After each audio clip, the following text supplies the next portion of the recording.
नमस्ते। नमस्ते नमस्ते नमस्ते। कहो क्या हो गया?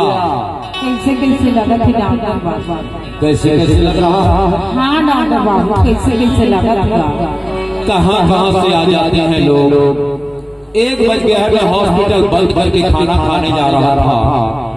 बैठो भाई बैठो। ये नहीं बैठा था।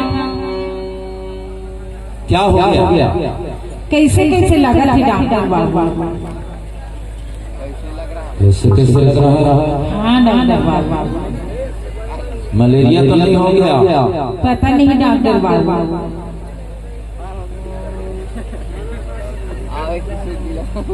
दिखाओ भाई, नाड़ी दिखाओ। ये नहीं देखे।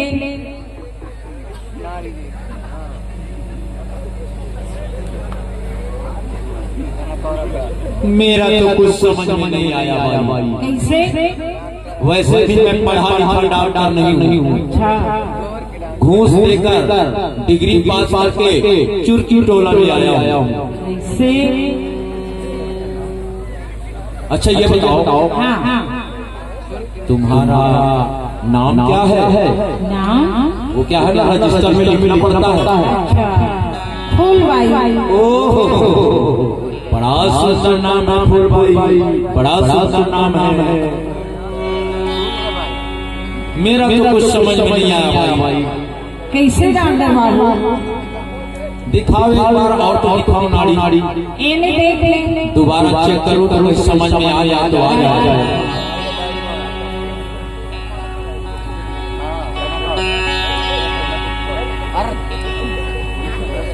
लंबी सांस लो और लंबी सांस लो।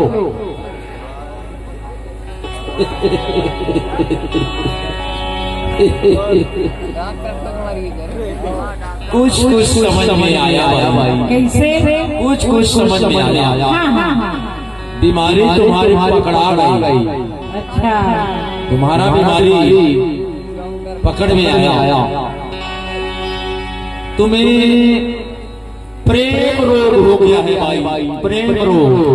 प्रेम रोग? हाँ, प्रेम रोग हो गया है। अरे काला कैसे प्रेम रोग डॉक्टर बाबू? हम नहीं जाना था। और तुम्हें ये टेबलेट दे रहा हूँ। हाँ।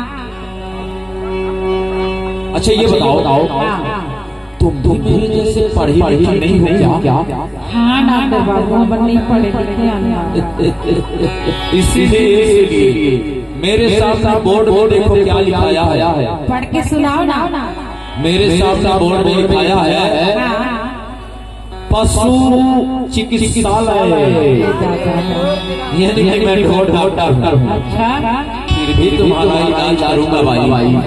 फिर भी तुम्हारा इलाज करूंगा। अच्छा, ये टेबलेट दे रहा हूँ, इसे शाम सुबह लेना और कल छोड़कर परसों हॉस्पिटल में फिर चले आना। अच्छा, फूल भाई। और तुम्हें इंजेक्शन देना पड़ेगा भाई। अच्छा, हाँ, इंजेक्शन देना पड़ेगा। ये देखो मेरे इंजेक्शन। इससे मैं भैंसी और बढ़िया को लगाता हूँ भाई। तो पड़ेगा। नहीं डॉक्टर बाबू, हमें डर लगेगा। अरे मैं डॉक्टर हूँ, पशु चिकित्सालय में आए हो, तुम्हें तो दवाई दूंगा। नहीं डॉक्टर बाबू, हमें डर लगेगा। अरे मंडर फूल भाई, डर पास आओ। नहीं डॉक्टर बाबू। अरे आओ।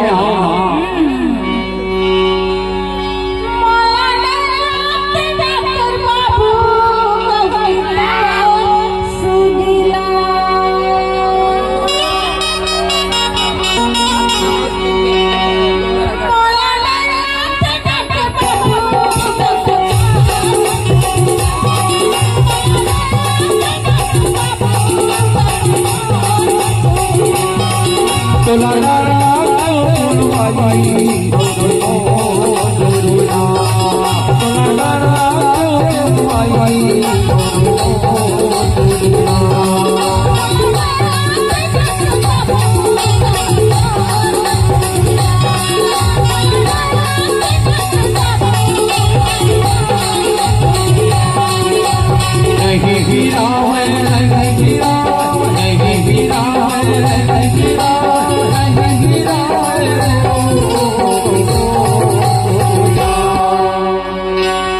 तुला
डॉक्टर बाबू, अरे क्या है भाई?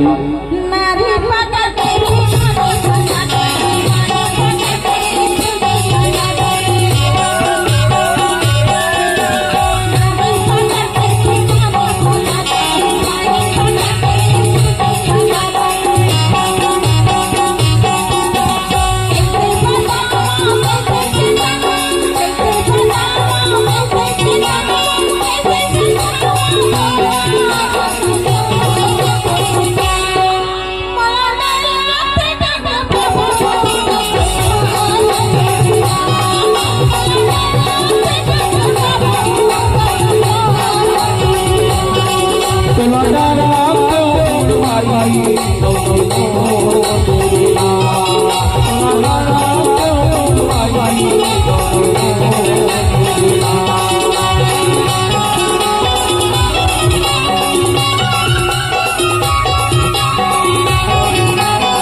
एक बात है डॉक्टर बाबू, क्या बात है?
अरे क्या है भाई? आपका सुई लगाया कोई असर नहीं बताई। अरे अभी ग्लूकोज तो चढ़ाऊंगा। कहोगे सारे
भाई का है? जब से मैंने तुम्हें देखा है अच्छा मेरे मन में कुछ कुछ होने लगा है। अच्छा जब से मैंने तुम्हें देखा है फूल भाई, हाँ हाँ तब से मेरे मन में कुछ कुछ होने लगा है। अच्छा मत करो डॉक्टर बाबू। अरे जानवरों का इलाज करते करते मैं थक सा गया हूँ फूल भाई। अच्छा आज मिली हो मन की मरीज से फूल भाई, तुम कहाँ से आई हो? हम तो छत्तीसगढ़ से आए हैं। छत्तीसगढ़ से आई हो? अरे अरे अरे अरे मैं भी तो छत्तीसगढ़ से ही आया हूँ। अच्छा छत्तीसगढ़ से घूस देकर डिग्री पास करके चुटकी टोला में आया हूँ। अच्छा तुम भी छत्तीसगढ़ से आई हो, मैं भी छत्तीसगढ़ से। क्यों ना अपनी भाषा में हम बात करें? फूल भाई का है? तय मेरे बैठना लेना बैठा तुम बताओ।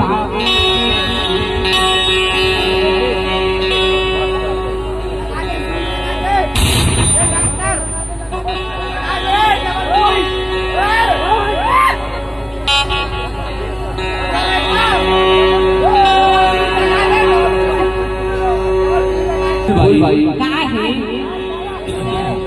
एक बात कहो, का बात है? तय जब जा सिंगार करके आया फूल भाई, हाँ तय जब जा सिंगार करके आया हाँ ओ सब बोल से धरिया तो माता की बिटिया हल्या ऐसे ये तो माता की बिटिया अब बड़ सुंदर लग गया।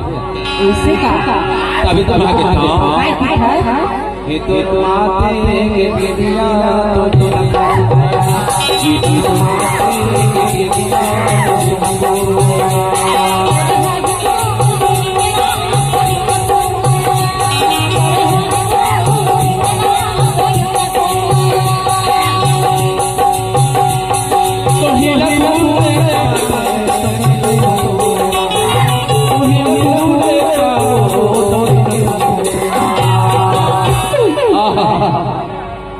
फूल भाई का है? जब ले मैं तोला देखे आया हाँ मोर मन में कुछ कुछ कोई लगे सबे अच्छा तभी तभी हम तोला बेरी था का है? ये जब जा सिंगार करके आया ना वो सब बोल से धरी तोर माता की बिटिया हल्या से तभी तभी था अच्छा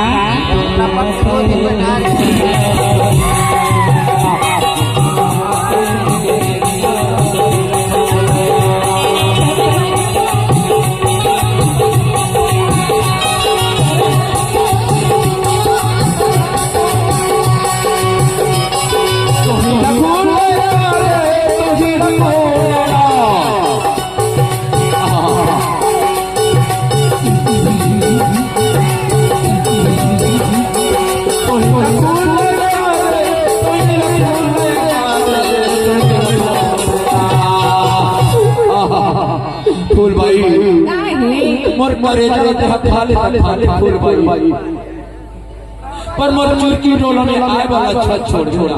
अरे नहीं छोड़ा यार।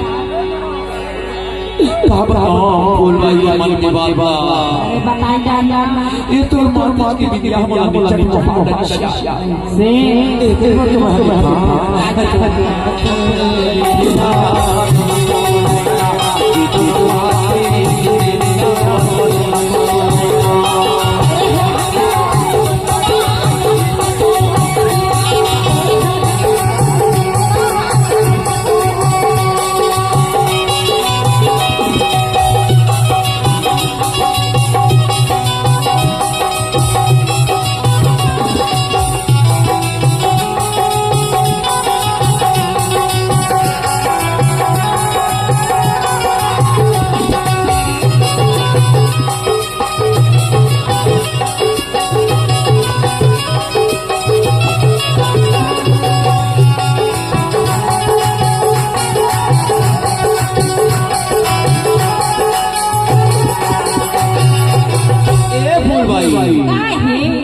तो बता हाँ ये तो कमर के कंधा कहाँ ले इला हाँ गोरखपुर में यार गोरखपुर में लेना ये तो हाथ के कंगना ला इला हाँ इला तो गाड़ासरी में गाड़ासरी में लेना ये तो गला के हार ला इला नगर में। अच्छा तो सुना पता ना लेकिन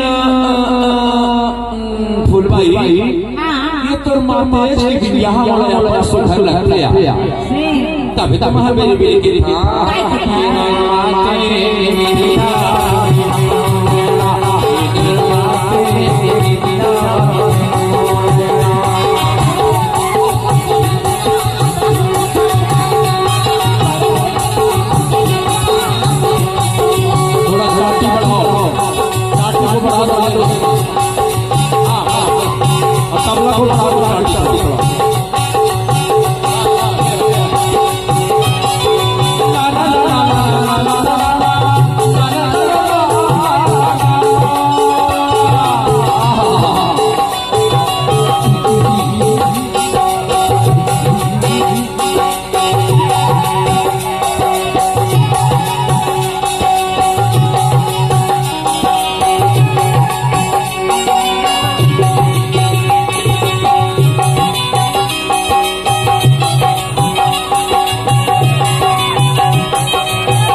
एक बात बहुत क्या बात है तहु छत्तीसगढ़ी कहूँ छत्तीसगढ़ी हाँ